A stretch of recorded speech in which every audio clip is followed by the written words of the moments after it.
I'm Agent Scott. And I'm Cam the Provocateur. And we're from the Spy Hards podcast. Every week we decode classic spy cinema. That's right, from Bond to Bourne to Powers to Palmer, we're tracking all of your favorite big screen spies in all of their major, exciting adventures. So thank you for joining Jeff, aka the podcast father, on this journey sharing great things content creators are doing. He's the indie podcaster. You've been searching for a podcast. Want to know about some great artists? You've come to the right place. Indie Podcaster with your host, the podcast father. All right. Oh, man, I love saying that. It's my inner Matthew McConaughey. I'm not quite as good looking as him, though I do have a face for radio, probably. I'm not sure. I'm just going to go along with that. Anyways, welcome to Indie Podcaster. I'm your host, Jeff Townsend, a.k.a. the Indie Podcast Father. You know, I catch a lot of crap for that, saying that term, podcast father. It's probably the most misunderstood thing that I say because people just sometimes don't take the time to hear where I'm coming from when I say that. To me, it's not about being the best podcaster because I am by no means that. Just listen to me, dang it. But what it does mean is I have a passion and really care about helping independent content creators. This is going to be another awesome episode where I'm going to share an awesome conversation where I do just that. I actually got to speak to a Grammy-winning artist, musician, Dominé Brishawn. This was awesome because actually the team at Oaktown Soul reached out to me asking if I'd be interested in chatting with Dominé. And they sent me a link to her music and I listened to it and I was like, oh, yeah, absolutely. This is amazing. Her album dropped last week, the EP Nothing Personal. I say like EP, like it really trips me out because I'm old school and I can just think of like album dropping. But no, nevertheless, I checked out the song Red Flags and I was just blown away. So I was thinking, I got to get her on here and chat with her. This is going to be amazing. I can't wait to share this with you guys. So I've been excited about this all week. I don't want to hold up too much longer, but I do want to remind you that if you're interested in being on an episode of Podcast Garage, to get your podcast to tune up. If you have some things you want to ask about and improve, don't be afraid to go onto the website at podcastgarage.fm and fill out the form and give it a shot. That podcast has been going really well and it's been awesome. All right, I don't want to hold up any more time. I'm excited about this conversation that I have with Dominé. I want to get to sharing it with you right away. But I do, of course, have the few housekeeping things that I got to take care of. And as you know, I call it the business. Yeah, that's right. I said it. The business. Seriously, this podcast would not exist if it wasn't for the awesome love that you guys show me in the content creator community. If you're not in contact with me and you would like to be, or you'd like to be featured on this podcast, you can go about this in a couple different ways. If you just want to chat with me, hit me up on Twitter at podcast_father. Hit up my website, podcastfather.com. There you will also find a form that you can fill out to be featured on this very podcast. If you really love what I'm doing, I just would love it if you subscribe to this podcast. If you'd hit up some of the Patreon, Buy Me a Coffee, PayPal options at podcastfather.com. You can leave me a review on your favorite podcast listening platform. I'd be thankful. I'd love you. I'd appreciate it. I'm going to share some sponsors with you. They do help me keep making this podcast, but more importantly, these are great tools that independent podcasters should be using. Podpage. You can build a beautiful podcast website literally in less than 5 minutes, guys. It's amazing. It uses your RSS feed and it automatically creates all of this. You can customize it and do all the different things you want to do. There's all sorts of different packages. You've got to have a website if you're a podcaster or a content creator. You have to. Go to podpage.com, use my code FATHER. This will get you $20 off any pro package. One of the big challenges for new podcasters is marketing your podcast. Do you need help doing that? Well, I've got the solution for you. My friends at PodSpike make marketing your podcast easy, affordable, and effective. They work with you. They pull the legwork. They connect you with all these different resources that you get to choose from. Go to podspike.com, use the code IndiePodcaster. You'll get $20 off your first month of a pro membership. As a podcaster, it's very important to make sure you got a transcript going on for all your episodes. It really is. And my friends at Podden have the ultimate tools to do that. Make your podcast to eye-catching transcript with ease. You really need to get to it. Go to podden.io. All right, let's get into this conversation, which happens to be powered by Riversidefm. Dominé, I'm super excited to talk to you this evening. We got linked up because you're doing some pretty cool things, and I'm excited to share your story and all the great things that you're doing. So thanks for taking the time to chat with me. Likewise, I'm happy to be here. Happy to be here, even though old Jeff took her through the ringer on trying to get this recording started. You know, sometimes technology has a mind of its own. It's okay. I do want to give you a few minutes to introduce yourself and what you're doing. Yeah, for sure. My name is Dominé Brishawn. I am an artist out of Oakland, California. I'm from Oakland, and I recently stepped into independent artistry myself. So I am a singer, a songwriter, vocal producer, arranger, all of the things. But I have a project that's actually dropping tomorrow, my first debut EP called Nothing Personal. I've released 2 singles. Before then, one just dropped about a month ago called Red Flags, and it's been doing really well. I'm also involved with like a lot of other music corporations, music things. I've been a singer my entire life. My family is full of musicians. I went to school for it. So yeah.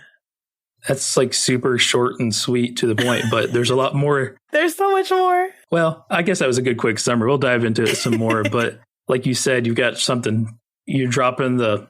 Dude, people still say out, like the terminology's changed on me. It's changed on me here, dang it. You can say album, yeah. It sounds cool. Like takes me back to the day, you know, like her album's dropping tomorrow. Here we go. When I did a little bit of radio. So that's what I'm going to say for the sake of this interview. Your album drops tomorrow. How cool is that? It's very cool. It's very exciting. Just because I've been working on music, like I said, my own music for the past 2 years, and really just like stepping out and like, okay, well, I've been working on everybody else's projects. I've been singing backgrounds. I do this, that, and third. What about me? You know, so I'm very excited for it to finally be coming out, because then once it's out, people can listen to it and I can put more music out that I've been working on. So it's a very, very exhilarating feeling. That's awesome. And we'll go through it, but like, you've kind of gone through the ranks in the sense of that you're a part of a Grammy award-winning group, correct? Yes. So you're kind of like, I don't want to say branching out, like, because that sounds like you're not going to ever do anything again, you know, with a group. Yeah. But that's actually pretty common in that industry, right? Start out like in that setting and then kind of like branch out. Yeah, very much so. So once a Fisk Jubilee singer, always a Fisk Jubilee singer, but specifically when I was in college, I was a traveling singer. I attended Fisk University, hence the Fisk Jubilee Singers, the name. And we traveled all over the world. The UK, they've been to Africa before, just different things. It's a group of 16 individuals, 4 on each part, usually 2 on each part, really, because it's like split. If you know what the SATB, soprano, alto, tenor, bass, they're like 2 first altos, 2 second altos, things like that. But we recorded in my final year, my senior year, actually, we did a show at the historic Ryman Theater that featured bigger names like CeCe Winans, who was a huge, probably actually Grammy-nominated, Grammy Award-winning artist as well in the gospel realm. I can't remember everyone's name at this moment, but we performed at the Ryman Theater, and the recording was really for archival purposes, but the 150th year of the Fisk Jubilee Singers and their existence came up, and so they created a celebratory album, and that album ended up being nominated for a Grammy, and then it ended up winning the Grammy. So it was very exciting. You know, they contacted majority of us and we got to do some like video works, but all of us, I graduated. So it was something that was very unexpected, but I have my Grammy certificate with the emblem and things like that. It was very exciting. I do want to get into that some more just because like we'll get there, but I'm trying to like wrap my head around like being a college age person and winning that. That's super cool. Yeah. Kind of going back to the beginning, like how did you get so passionate about being an artist or about singing? A lot of times people like it's in their family, right? Like it's a lot of the times people have a really good support system. Sometimes they don't, but I kind of want to hear about how you got into it. Yeah, definitely family and church. So my mom is also a musician. She's a recording artist herself. And my family, I have, if you don't sing, you play an instrument or you do both. So my whole family full of musicians. But growing up in church, actually, I grew up in a Pentecostal church, which is your typical Black church, if you will. Gotcha. And yeah, so my mom was a praise and worship leader. And praise and worship, you know, you enter in all those things. But she opened up the service for everyone with her voice. So I grew up watching her. And that's kind of how I learned how to, you know, sing in the background. She would have me sing with her sometimes. And because of her, I learned how to learn every part, you know, how to assign parts, how to detect which part goes where.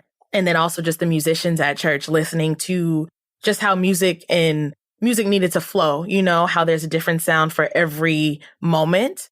And then from there, I was always in choir in school, anywhere, elementary school, middle school, high school. Actually, when I was going into high school, my 8th grade year, I actually started going to Oakland School for the Arts, which is a performing arts high school out here in Oakland, California. Some famous names that have gone there. It was like Kehlani, Zendaya, Adrian Marcel, people like that, and Jane Hancock. So that's really where my formal training began because my emphasis was vocal music. So I went to school in the mornings to do academic studies and things of that sort. And then after lunch, we went straight into our emphasis. And for me, that was vocal. So I was taking theory classes. I was learning the difference between like your solo repertoire, how do you sing musical theater songs? How do you perform them? How do you write lyrics, songwriting courses, how to sing in an ensemble? What's your part? How to blend? That was the beginning foundation. And then from there, I went to Fisk University, which is not a performing arts college or an arts college, but you wouldn't know that because everybody at Fisk can sing or can play an instrument or anything. And I got involved with every ensemble I could. I was in the university choir. Within 1 year of being there, my sophomore year, I became the director of the Fisk women's group. And then I joined the Fisk Jubilee singers. So I was literally singing every single day in rehearsals. I had shows, we traveled, and I was also a music and vocal performance minor. So yes, singing for fun, taking these classes, but I also was, continued my formal training. So juries, more theory classes, diving deeper into like repertoire, having vocal lessons each and every day, working on arias and learning jazz and classical. So yeah. That's awesome. Besides your mom, you had to have some pretty, I'm trying to think how to word it, inspirational teachers along the way. Oh yeah, for sure. Tell us about them. Let's see. There are a few that come off at the top. So Kava Menzies, for sure, one of them. She was my teacher when I was in high school, still a teacher to me now. And it's so funny how that transition happened because I go from calling her like, hey, Miss Menzies. And she's like, you're an adult now, girl. I am Kava to you. But she taught me so much just about what musicianship was, and how to mesh like your passion, your love, and your work ethic. Because a lot of times people don't understand how hard it is to actually be a musician or to be a vocalist, or the fact that vocalists are musicians too. We don't necessarily always get that title because a lot of vocalists don't play instruments. And so that she taught me how to like, no, you're a musician in that too, or how to be a producer, Also, Dr. Paul T. Kwame, he was the director of the Fisk Jubilee Singers, saved my life plenty of times, but he taught lessons about life, and he taught us how to blend well, mesh well, but really in college, you always go through something. You always go through something in life in general, but you find yourself. So he was a teacher and a director, but he was a father figure to a lot of us. There's so many. There's Dr. Duke, also from college, who was just a hardcore person. If you didn't know your notes, he would literally, okay, one on the part, we're going to stand up. He would one on the part each time, everybody stand up and we're going to sing this song. And I'm embarrassed whoever didn't know their part because you were talking in my classroom, things like that. And then I also just had great mentors. One of my mentors, Miss Regina Jackson, she's the reason I went to college for a lot of things. She's always motivated me for anything that I did, whether it was in the arts or in education. Yeah, there's so many other names that I could think of that I'm just blanking on. Even now, like since becoming an artist, the folks that I work with, they kind of help me implement like the same way vocalists are musicians. Like, hey, you can be a producer too. I didn't know that. Like, I didn't know that me arranging my own songs was producing. So I credit that to people like Sean Fent and Clay Xavier of Oaktown Soul, So I have many teachers and mentors. There's nothing wrong with that. So I guess like what I'm trying to establish that like a really good support system, which is awesome because not everybody has that, So like when we do, it's something that we can all be really thankful of. But even if they don't have that like at home, usually along the way somewhere, they will have somebody, whether it be a teacher, link up with somebody that makes a huge impact in their life. Yeah, absolutely. Absolutely. So the Fisk University, so that was local, correct? You said, right? It was, Nashville, Tennessee. Oh, because you're from Oakland. Oh, so yeah. I'm really confused now. How did you not go to a college that was like I don't know, like art school. You said you didn't. You mentioned that. Like, what links you up here in Nashville? Like, that's right. That's far away. It is far away. I always wanted to go to a HBCU, a historically Black college. So I knew I wasn't going to be in California. Did you want to get away from California too? A little bit of you? Okay. I definitely did. So I understand. Yeah. And my mom knew. So she was like, go for it. And I'm a first generation graduate. My parents did go to college, but they did not finish. So my mom was just all for me doing what I needed to do to make sure I got that degree. And my dad too. My dad is Nigerian. I'm a first generation Nigerian American as well. And if you know anything about Nigerian parents, top 3 priorities is God, education, and family, literally. And they're not in order. It could be interchangeable. So the degree was what my parents were focused on. Where didn't really matter to them. And I applied to several universities and institutions all across the South, East Coast, things. I just knew I wanted to go to HBCU. And it worked out that the representative at the time was the vice president at Fisk. And he actually came and gave a personal presentation to one of the other college programs that I was a part of in high school. And then I went on a college tour and I got to see Fisk. And Fiskites always have this thing where we say, like, I didn't choose Fisk, Fisk chose me. Some people did choose Fisk, but I am the former. Fisk definitely chose me. I had my payment sent to another institution. It just worked out at that moment that like Fisk gave me more scholarship money. And my mom is a single parent, I had the grades, but it was just like, okay, well, we have to go where we're going to make sure we're not too much in debt. And so I went to Fisk, but that's where I needed to be. I'm super glad that it worked out that way because, I mean, look what happened, But yeah, no, Fisk is located in Nashville, Tennessee. I wanted to leave home. You have probably heard of promo swaps with other podcasters, but have you heard of feed drops? Feed drops are when one podcaster plays an entire episode of another podcast. The idea is for the listeners of the show to experience an entire episode before they decide if they want to subscribe. I'm going to tell you what, this is way more effective than promo swaps, and I have the perfect person that can do this for you. My good friend Greg at Indie Dropin Network. Indie Dropin Network is a network built around feed drops.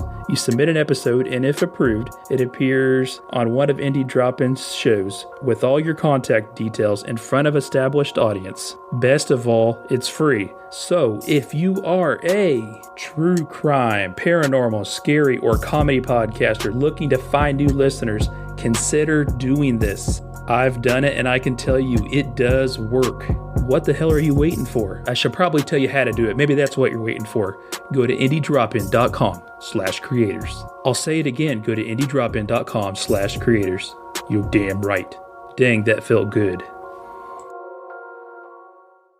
And if I'm going to ask you something that's going to like make you uncomfortable, just say, Jeff, screw off and I'll edit it out. No, you're all good. Your mom's a single parent. You just got done saying that, from the culture that you're raised in, family, God. So is your father alive or the divorce? Like divorcing kind of seems like it'd be different than that. You see what I'm saying? Yeah.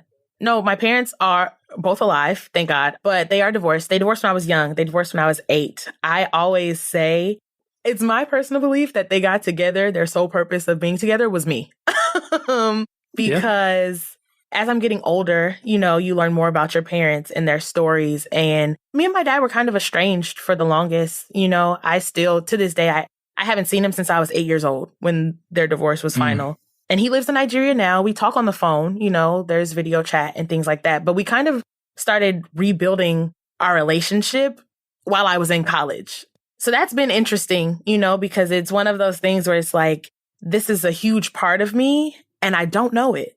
But when I go out, because my last name is actually Ezechukwu. My artist name is Dominé Brishawn, but my full name, the second half of it is all Nigerian. So when people see my name, they're like, oh, and I'm like, I actually don't speak the language, or I know certain things, but it's because I took it upon myself to learn them. My father didn't get a chance to teach me or take it upon himself to teach me. So yeah, it's interesting to know that like these are his top 3 priorities and your daughter wasn't necessarily incorporated into that. I honestly, there's still some things I'm learning about my dad and like the decisions that he made. And it's been a process. It's been a journey. It's just how people say like 5 stages of grief. Like we grieve relationships too. And it's actually, one of the songs on the EP is called Frustrated Love. And it's about my dad. So listen to it. I probably shouldn't have gave that away, but listen to it and you'll hear in the end that like there's a process to which he and I's relationship is existing. To me, and like why this podcast means a lot to me and why it's special, it's because I learn a lot about things through a story, right? Mm-hmm. So like when I ask you those questions, it's because I feel like the people listening, a lot of the times you can take a lot more away from a story rather than like, I did this by doing this step. Exactly. Sometimes the story is way more beneficial and powerful. I do want to go back to your mom. You said she was a minister at church. Yes. So praise and worship leader. She has been a missionary, is a minister now. So very heavy in the church world. And that's just her upbringing too. We have a family church that she grew up in. And then I don't know when the church I grew up in, I don't know when she transitioned into that, becoming a member at that church, but that's the church that I grew up in and I know. And she was a praise and worship leader all the time I was there up until I left for college. So yeah. Let's think about that for a minute. Pentecostal, you said. Yes. Your mom must be such a wonderful, influential, good person. She's a divorced single mother in a Pentecostal church in a role like that. And I'm not even joking. Like, I know it sounds kind of like funny the way I'm saying it, but like that has to speak to how influential she is as a person.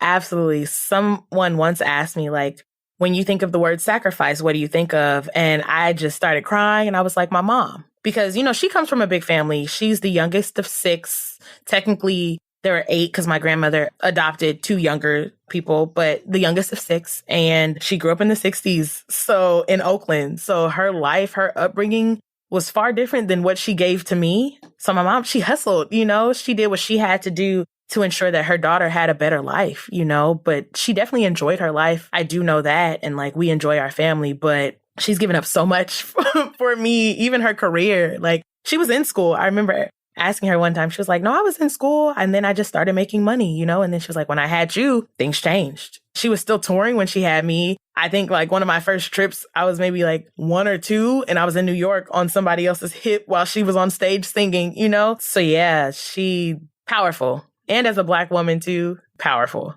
Yeah, no, it sounds like, and I can see by the smile on your face and the emotion that I can see, your body language and everything, like that definitely resonates, and that's certainly the case. Oh, for sure. That's awesome. So no, a lot of us have things like that help make us who we are. So it's important to share and embrace those stories because sometimes they're not always like something that we want to publicly talk about. Yeah. But there could be somebody listening that's like, well, I was in a similar situation, or maybe I can relate to that. Yeah. We all draw inspiration from different things. So I really appreciate you sharing something that private with us. Absolutely. Thank you for asking. Tennessee, you go clear across the country to Nashville, Tennessee, which is, I've been to both places where you're from in here. They're nothing alike. No. So talk to us about that. What was that like? Did you travel a lot as a kid, or was this your first time really away?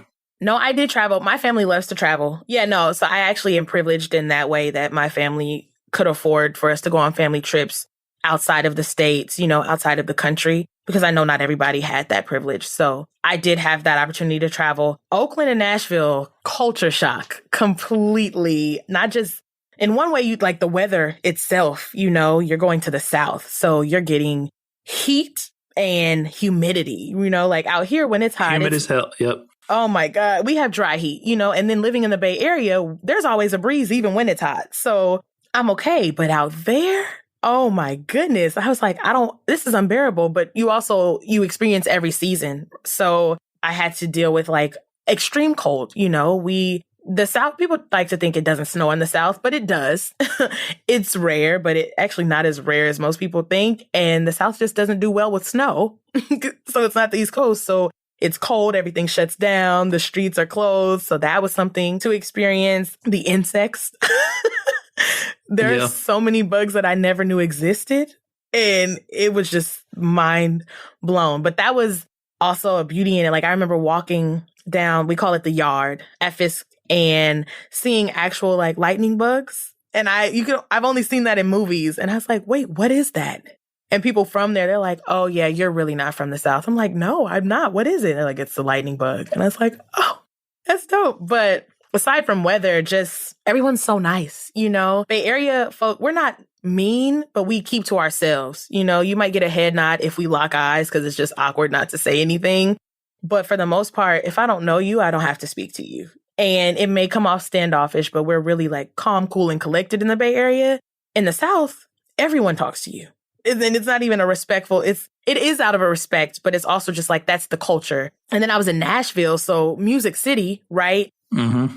So I'm going to a place where I don't even think I'm going to be focused on music really, but in retrospect, I'm in the city that is called Music City, right? What was your major?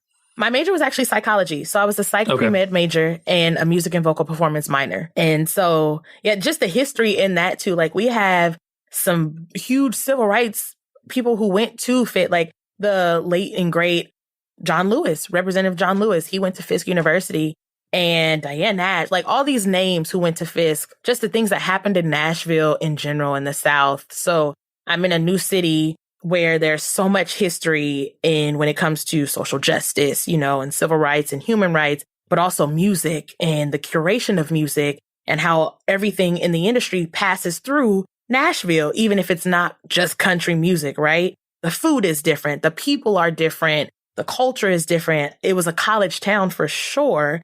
And, you know, coming from the Bay Area, we have colleges, we have schools all spaced out, but it's a little different when you go to other cities to see that like, oh, this is an actual college town. They have these midnight cafes for students to go and study in, or just different events that happen. You know, it's a ever growing city. But yeah, the weather, the people, those are probably my two biggest, I have to get accustomed to this when I first moved. Yeah, it's completely different. I can speak for that. I've recently moved to Indiana. Oh, wow. And there's like a solid 100 degree temperature variance throughout the year, right?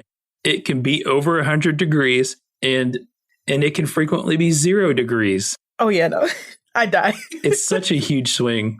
And living in Washington, the state of Washington, we did not own an air conditioner. Oh, goodness. And most people don't there because it doesn't get that hot. Like maybe 70, not as humid, that's for sure. 80 was like extreme. 80 is like you're dying because you want an air conditioner. But like here and then certainly there in Nashville, like we're talking about, what's not where you're at now, you know what I mean? And where you went to school, you like literally have to have a freaking air conditioner. Yes. Or you will just sweat to death. So yeah, it's big difference. Huge. But yeah, the earthquake, if you're ever a part of one in these states, it's like the people just freak out. They don't know what to do. But back out west, it's like every day their earthquake's more powerful than the one that they might get like once every 25 years, you know? Right. Anyway, we just went off on a sidebar there about the difference in culture. So what else was different about the culture there? So you're at an all-black university. That was very important to you. You wanted to completely embrace that. And Absolutely. You're part of a historical college. How was the culture different there as far as that goes in the city?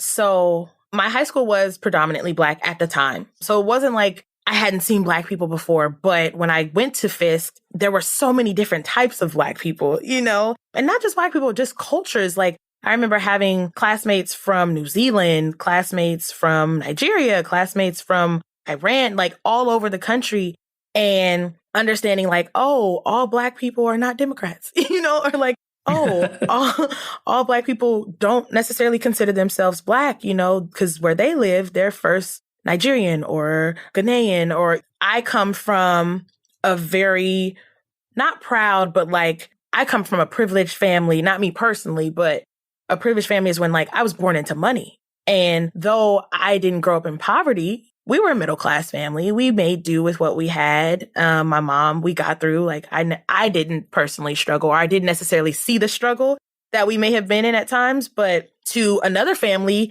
I was living the life of a silver spoon in my mouth, you know. But from my person, I'm like, oh, you have all of this. So just to see how different that we as a people could be, but also all come together and bond over some of the same things like education, like music, like political views, like societal views. Something else for me was seeing Black love. In my honest opinion, like I didn't see that often. You know, the Bay Area, California in general, love who you love. I have nothing against interracial relationships, but it's more common for interracial relationships to happen where I've seen them. Like that's what I grew up in. But when I moved to the South, I saw so many Black people who actually wanted to be with Black people. Even me, like I did not date until really like latter end of college, after college. but the interest that folks had in me was something that was brand new, because there are some societal views that we have in the Bay Area that are not, not the greatest, of like, I'm a dark-skinned woman, I am a dark-skinned plus-size woman. So at first glance, what I grew up with, I'm not the first person people choose. Not to say that they didn't find me beautiful or I didn't find myself beautiful, but it's just how society works, And now where I am in life, I know that's not the case. I know that was just like immaturity on all of our parts. But when I went to Nashville, that wasn't a thing. And it wasn't just like Black folks who desired me. It was everybody, and not even just in a romantic or a sexual way, just personality wise, they were the type of people who saw you for who you were. There was no dressing up. There was no, I have to look the part to be it. Yeah, you want to look the part, but they didn't care about how you dressed. They didn't care about who you knew. I care about who you are and how you're going to treat me. And I'm just grateful that my mom raised me to be a good person, because if you weren't a good person, they was going to call you out on it and chew you out about it. So when I speak to like how the difference in culture is just like, and I won't say that because I am a Bay Area person, through thick and thin, but I will say something the South has over us is like hospitality, and really just like, they are not passive aggressive. They get straight to the point. What are you about and what do you want to do about it? And I wish a lot more of us had that mentality. It's super fascinating that you're saying this, because for me as a privileged white person, you would almost like assume that you'd be talking about like opposite here, like it's the South, right? So we have all these things that we assume about the South in comparison to somewhere like the Bay Area, Right. That's awesome of you to speak about the South like that. Yeah. Your outlook of it all is just incredibly positive. Yeah, it was very positive. And like, granted, yes, everyone does have a different view of the South. But I think me personally, like you said, everybody's story is different. I grew up in the South, I experienced actual womanhood when I moved out there, because it was my first time being fully on my own too, and getting to make decisions on my own. And I got involved with the right people, right? And yes, I did experience some things that most say when they go to certain places, but for the most part, because of who I was around and because, again, of how I portrayed myself, how I acted, I was always welcomed with gratitude, with grace, with compassion and things of that sort. And like, I got to grow up, I got to step into my womanhood. I got to, embrace maturity. And so my outlook about Nashville will always be my home away from home. And many of my friends had the same type of situation going on as well. Some people did not like it though. So you're right. Every situation is different for everybody. So you actually like have this crazy thing where you can say like, I'm a freaking Grammy award-winning artist. Yeah.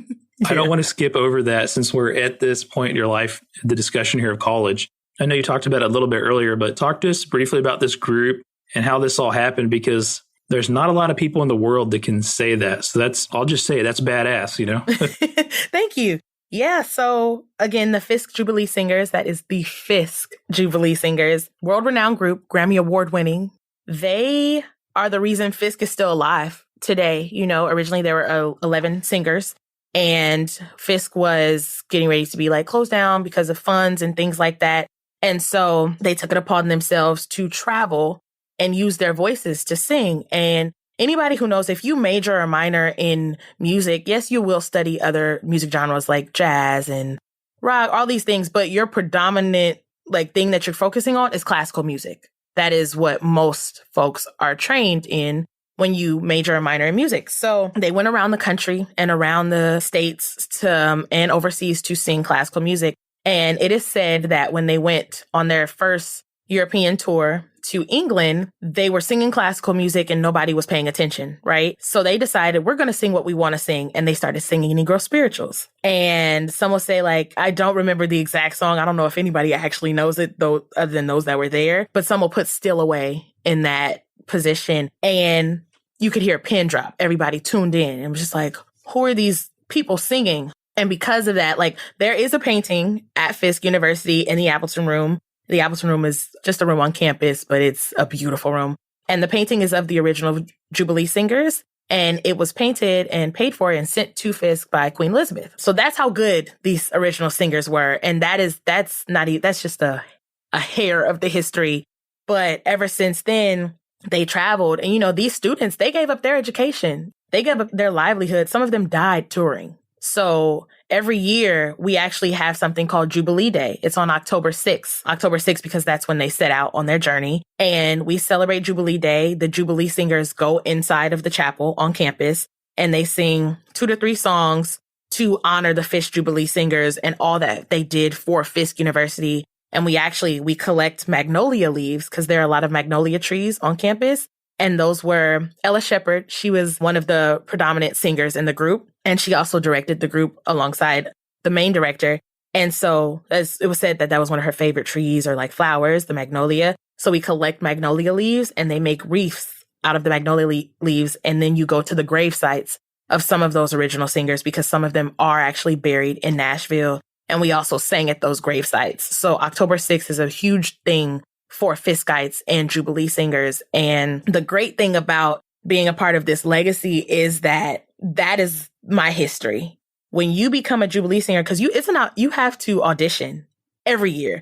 You're not guaranteed a spot. And some folks think that because you're the best singer, you automatically get in. No. And this is where character comes in. There have been singers who have been the best, but did not make the ensemble because maybe they thought they had the audition in the bag and they really didn't, or maybe their character just wasn't right. Like we sing Negro spirituals. And if you know anything about Negro spirituals, most of the time we're talking about God and life and struggle and how to overcome. And also the music is a cappella. We don't perform with a piano or with instrumentation. If we do, it's a very special occasion and there are practices that go into it. But when we sing, those keys, those notes, everything, it's in our heads. We're not reading off of sight music. There are only 16 singers in the ensemble, which means if we have a 16-part song, which we have before, every single person is one on a part. And these aren't regular songs. The arrangements are hard. They're very hard. The audition process, I think my first year auditioning, it was probably almost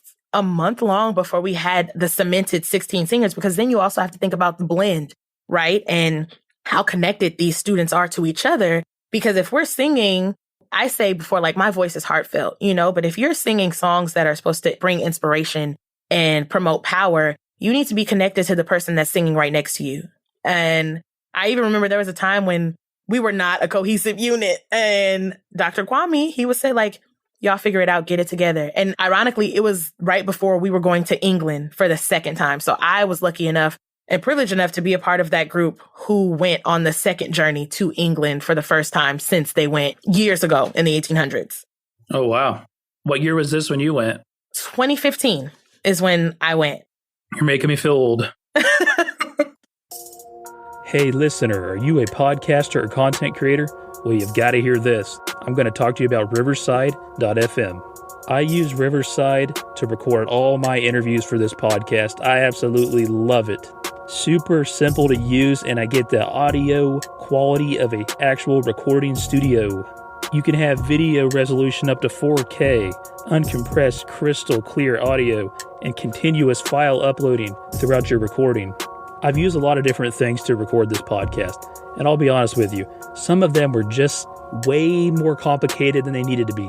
That will not be an issue with Riversidefm. It is super simple, and with that, you still have the quality audio, which is very critical. The support team is great and always available to assist you with any questions that you may have. Damn it, I'm serious when I say this. Riversidefm is the ultimate great recording solution for podcasters and content creators. Go online right now and check it out. You can do a free trial and give it a shot. I guarantee afterwards you will be so happy with it. You'll be looking through all the different packages and you will find one that meets your needs. Legitimize the content you are recording and creating. Go to riverside.fm right now to get started. But yeah, so the ensemble is anybody who can say that they've been a part of the Jubilee legacy, even to just be a Fiskite and not be, just to know what Jubilee is, what it means to people. The first time I heard them sing before, it was my freshman year at the Jubilee convocation, and I got chills. I was so in awe because I'm a singer, I'm a musician. I've heard great singers before. Some of the songs that they sang already, I've learned and I've had to sing, but there was just something so different about the presence of each of those students and the command that their voices had over everyone in the room. And that's something that is curated year and year again. I was only in Jubilee for 2 years because I was scared to audition my first 2 years in college. So I didn't audition until my junior year. And thankfully, I was good enough to get in both times, and eventually become one of the alto section leaders. Yeah, that's Jubilee as an ensemble, as the work of art that it is, and just learning how to really you have to be open, transparent, and honest when you're singing music like that. Sounds like a lifestyle. Absolutely. Because you're learning. It's being a part of something way bigger than yourself. It's a lifestyle. Absolutely. Yeah. There's a lot of weight that you carry, and good weight, I don't take it for granted, but I think light of it and that experience. And it's so funny when some of my former classmates, we all get together and just man, what we give to be in Jubilee again. And we got paid too. That's one other, as a Jubilee singer, if we were outside of Nashville, we got paid. We had to dress a certain way. You're the face of the school. You are still raising money for the school, but also you're using your talent and your gift to bring healing. Really, it was very much so a privilege. Very honored. Do you remember the day that you won this Grammy Award? Oh, I don't remember the exact day, but I do remember how I felt. Was it in 2021? Because I think we were nominated in 2020 because it was the 63rd and they got pushed back. So okay. I remember getting a text message from one of my best friends. We were in Jubilee together. And I honestly, when we first got nominated, I didn't know. I had to see it on Twitter or social media from just Fiskites all around. And my picture was a part of it. It was the current Jubilee singers, but it was also one of our old pictures at the Ryman Auditorium. But then when we won, I may have been at work. I don't know, but I wasn't by my phone and I looked at it and in all caps. And you know how iPhones have these features where you can shake messages or something like that. And it was just we won, Dom. And I was like, what is she talking about? We won. And so I opened the message and I look at it. So I'm immediately going to all social media outlets and I'm running at the time. I called my partner at the time and I was just we won. And I was screaming. I was very excited because I don't know. For a lot of people, winning a Grammy is a dream, a lot of artists. And to say I was just now stepping into my artistry. I don't even think I had dropped a single yet. I was still just doing backgrounds here and there. And for a minute, it took me a really long time to own it. Honestly, and when anybody says oh, you won a Grammy, I always just be it's not mine, but yeah, I often said I'm a Grammy accredited singer, but understanding that no, that is something that you did. You were on more than half of the album and realizing that this isn't a choir, it's an ensemble. When people think of choirs, you think of no, these were 16 singers. 4 on each part, sometimes 2 on each part, and individually we had solos on some of those songs where I'm singing by myself. You can hear my voice. So it's no, that is something you worked for. You put in time for. Jubilee, you have rehearsals, formal rehearsals twice a week, but you come to rehearsals already knowing your music. So you put in the time, you put in the work, you have a resume, so it took me a lot of time to recognize that and take ownership over it. But I remember when I got the actual certificate with the emblem and seeing my name on the paper and going to allcredits.com and just seeing it, it was, for me, it was more of that was my keep going. That's all I kept hearing was this is only the beginning. Granted, yes, one day I want to receive the actual award, not just a certificate, but understanding the journey and understanding that some people don't even get to touch a certificate.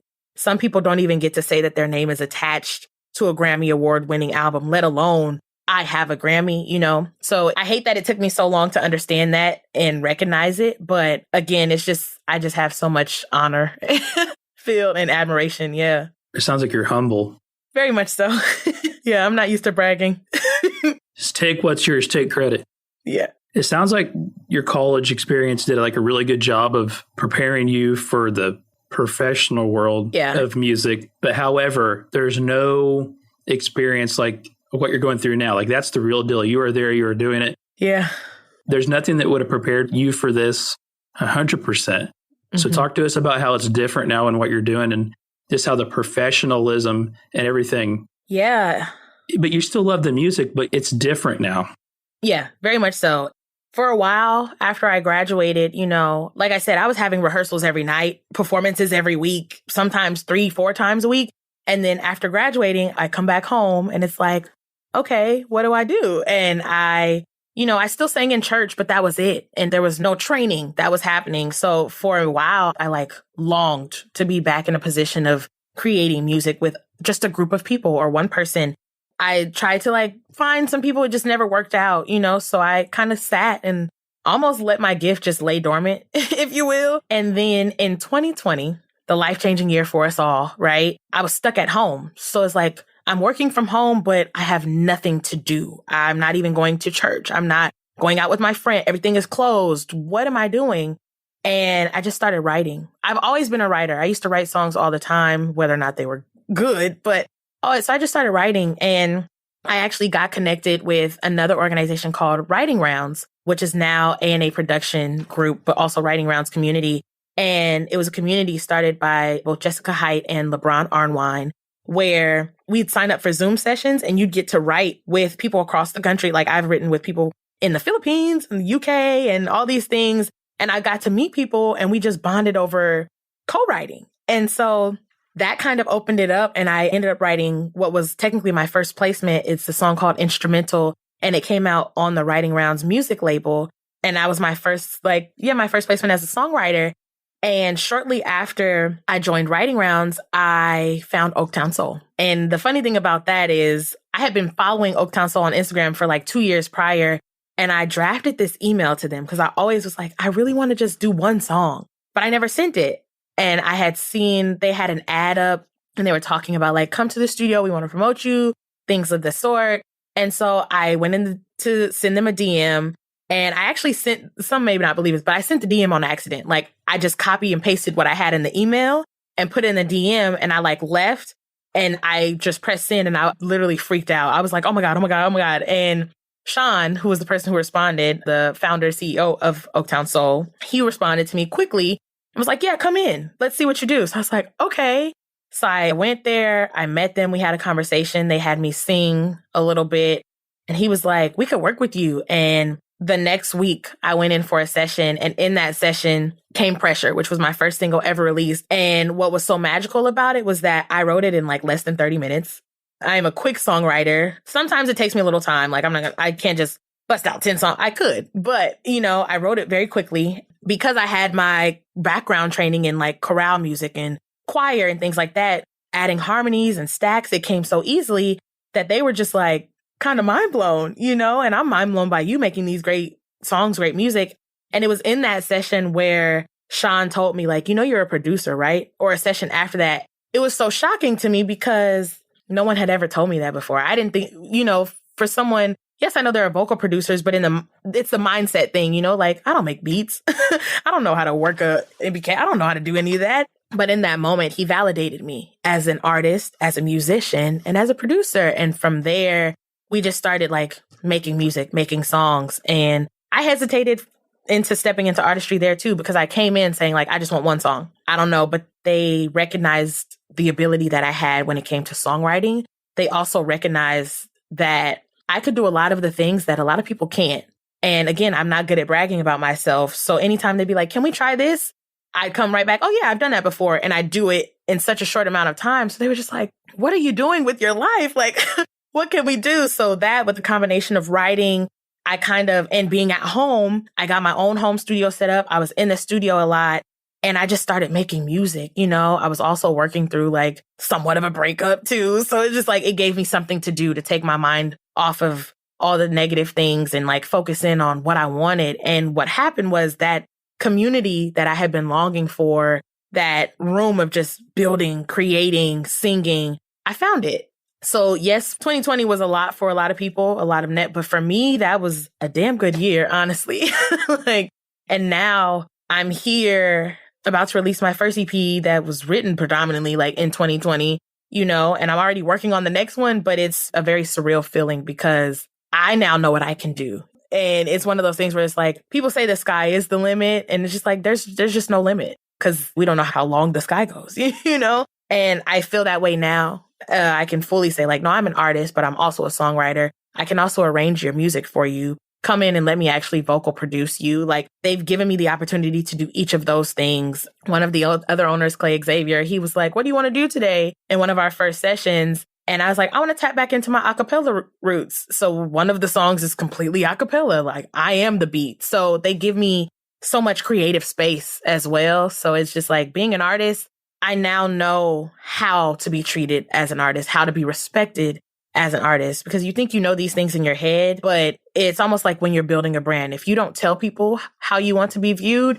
they're going to do it for you, and it's the same thing as coming into any of these spaces. Know what you're doing, but also welcome instruction and be open to trusting who you're working with. So this whole experience is very new, but very exciting, and I'm all in. You're all in now. Now, yeah. Overall, it seems like you have a really good team with you overall, because I know that they reached out to me. How the heck they found Jeff's podcast where I talk to podcasters and artists. It's kind of crazy, but you have somebody doing some pretty good legwork for you. Yeah, they're really amazing. Very much so. Well, I'm glad they did. And when I said, send me a song, right? Because that's the first thing you're going to say, right? I'm going to say, send me a song. So they sent me Red Flags, right? And part of the pitch with Red Flags is this is a song that most can relate to. Yeah. Why is that? Well, because a lot of people end up with really bad people. And it's not always the most fun thing, but I think both men and women and the non-binary, anybody, when you love someone, or when you care deeply, even if it wasn't love, it may have been lust. We all have those moments where it's just like, I want that person and that person wants me, so I'm going to give my all, but sometimes it's not reciprocated. And so Red Flags is literally that situation. There's a lot of that, I met this guy who made me feel, I talked earlier during this podcast about how it took me a minute to actually feel desired I like men, so by the male species. It took me a minute. So when I come back home, I finally am owning my sensuality, owning the sexual part of being a woman. And there's this person who wants me and I want them back, but they're not 100% true. They are already in a relationship that they're hiding. So I'm aiding and you cheating. That was not what I wanted to do. I had no idea. But I think a lot of people can relate to that. And God bless those who can't. You dodged a few bullets, but most of us can. Gotcha. So it's really about those red flags. It's in the title. It's. Yep. And even when they're there, we don't always see them. Yep. That's why it's relatable. Exactly. Or you choose to ignore them. There were so many opportunities I had to be like, something is not right. And I, in fact, said it. I remember talking to some of my best friends, how does this sound to you? Am I tripping? But because for me, everybody's excited that I'm finally getting out there. Because remember, I'm like, I don't want to talk to nobody. I'm good. So they're excited that I'm finally getting out there, but also it's okay, Dominé, whatever. I'm like, okay. And also me, I'm excited to be out there too. So, and then I also, a lot of people, it's they would never do that to me, but you can't assume that other people are going to give you what you give others. So yeah, there was also that obliviousness that I had to me. But yeah, the red flags, we ignore them most times. Ignorance is bliss, right? Absolutely. I've got two more questions for you. Yeah. And they're let's say at the end of the day sort of scenario, right? We always hear that cheesy saying. So at the end of the day, what is your goal with your music, with your artistry? And then this is an even tougher one. At the end of the day, what does music mean to you? Whew. Okay. So at the end of the day, the first question, my end goal, honestly, it changes because at first I was just I'm good with songwriting. I am okay with being the ghostwriter. I am okay with folks calling me into the big rooms and just, writing. But now my end goal is no, I want it all. I want to be the songwriter that y'all call, but I also want to be the vocal producer that you have to call because no one else can arrange this music and your backgrounds like I can. But I also want to be a well-known artist. Do I want to, and I can't even say the status of those but I want people to know my name now. I want people to know who Dominé Brishawn is. I want people to love my music. I want people to look at me as the artist who is so transparent and so raw that even if I'm not in the mood for her music, I know it's what I need to listen to help me get through the day. That's what I want. And like I said, on the backhand side of things, I want people to look at me as the businesswoman that I am and respect that when I come into a room to write or to produce for you or to arrange these background vocals, you're going to get the best of the best. Because like I said, I'm always a learner. I'm a teacher, but always a learner. I'm always learning new things, learning how things work. So that's what I want out of my artistry. And that might change again as I continue to step into it. But that is what I want as of right now. It's realistic now, right? Like, it's realistic now. Like, you're right there. Mm-hmm. Yeah, for sure. And then remind me of the other question. Oh, this is much deeper. Yeah. What does music mean to you? Woo. Everything. And I know it's so cliche, but at one point in my life, I was really depressed. I deal with anxiety, not just social anxiety. Like, that was the reason I had to start going to therapy some years ago, was because my anxiety got so bad. And I've dealt and dabbled with a little bit of depression. My therapist actually described it as like lowercase d, big letter A, capital letter A. But there was one point, I say that because there was one point where I was so low and I did not know what to do with myself. I was in a very dark place. My mom didn't know what to do. My family didn't know what to do. And it was just like this dark cloud kind of just hovered over me. And I wasn't as vibrant as I used to be. Like, I wasn't happy. And what brought me out of it was music, and a lot of people will say faith and their trust in God or whatever higher power you believe in, but for me, that's music, right? Because this is a God-given talent that a lot of people have, but some people don't have that specific thing. And I would listen to gospel. I would listen to R&B. I would listen to soul. I would listen to funk. I would listen to Negro spirituals. I would listen to jazz, classical, every genre you can think of. And that is the only thing that would be able to get me up out of my bed in the morning was music. It was not so bad, but it was to the point where I literally, if I wasn't listening to it, I could not sleep because the song was in my head. Like, I'd wake up with the song inside of my head, whether it was a song of encouragement or it was a song that I had to write down. There are so many songs that I could even go back to now in my journals because I could not sleep so bad because the song was playing in my head. And when I hear music, I hear everything. My brain is kind of crazy. Like, I hear what instruments I need to hear. I hear the whole beat, the whole production. And so music for me is life, That's the reason I'm alive. Music has saved me time and time again. And the first time I experienced that, again, was in college when I was touring with the Jubilee singers, because that music you're singing, very emotional, very heartfelt. And if I'm feeling so down and out, but I have to perform, the lyrics you sing will bring you to tears. And that's exactly what it did for me. It brought me out of that place that I was in. And I always resort back to it because words are powerful. And when you put some instrumentation to it, man. Beautiful. I love it. This has been an awesome conversation, but I do want to give you a second to talk and tell everybody where to find your stuff, because like you've been saying, you have something really big dropping. This is huge. So I want to give you a second to talk about where to find all your awesome stuff. Absolutely. So every platform, you can search Dominé Brishawn and you will find the EP or the album, Nothing Personal. Also, my first two singles, Pressure and Red Flags, all under Dominé Brishawn. That is Domine. Literally, you put the word do and mine together. There's an accent over my E if you're like, it's not popping up. But every platform you can think of, Apple Music, Spotify, Amazon Music, Deezer, Pandora, all of the platforms, it will be on there. You can also find me on Instagram at dom.onyi. That's dom.onyi. I post a lot of stuff on there too. Anything else, I think TikTok, it's Dominé Brishawn. I probably need to change my Twitter handle now because it's Niger Gal Dom. I was tapping into my Nigerian roots. So yeah, no, you can, every platform, you can find Nothing Personal out tomorrow, March 4th, 2022. Yeah. Again, I'm just honored to be able to have this conversation with you. It's been a really great conversation, and I really, really appreciate you having this with me. It's been amazing. Absolutely. Thank you for having me. I am, again, both honored and appreciated to be here. Happy to be here. Thank you for the opportunity. Yeah, it's been great. For sure. We'll definitely have to keep in touch. Yes, absolutely. Thanks for listening, and thanks for telling a friend. But more importantly, thank you for supporting independent content creators. I hope you enjoyed this episode and continue to listen to the upcoming ones. I'm really trying to do something special here by highlighting all the amazing things all these amazing content creators are doing. I hope you continue to join me on my journey. I'm Jeff, aka Podcast Father, the Indie Podcaster. Keep being you, keep being great.